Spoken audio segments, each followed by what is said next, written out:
If you are not enjoying your acts of worship, you need to check where you're going wrong. Have you wronged someone? Have you hurt someone? Have you harmed someone?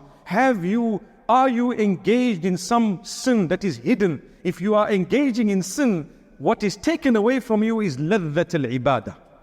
The sweetness of worship is taken away from you because there is a sin that you keep going back to. You know what it may be. You keep going back to this thing. For that, when you do your salah, you won't enjoy it.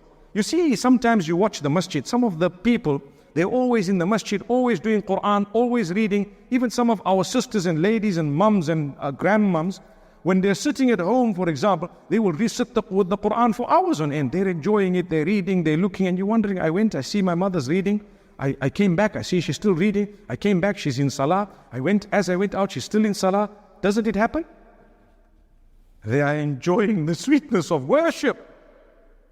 And with us, salah time is coming, it's okay. Pogba is still kicking the ball. Subhanallah, the man himself is also reading salah. And you are busy watching him without reading salah. It's ironic. I have seen sports persons who are more concerned about their salah than their fans. If you're a true fan, fulfill the salah just like they do. Subhanallah. You really want a good example? There goes. Cricketers. I know of some cricketers who are really amazing people as Muslimin. I'm sure you might know some too. But my brothers and sisters, I tell you, Allah has blessed us. Allah has blessed us in so many ways. And Allah Almighty tells us we need to engage in the best that we can.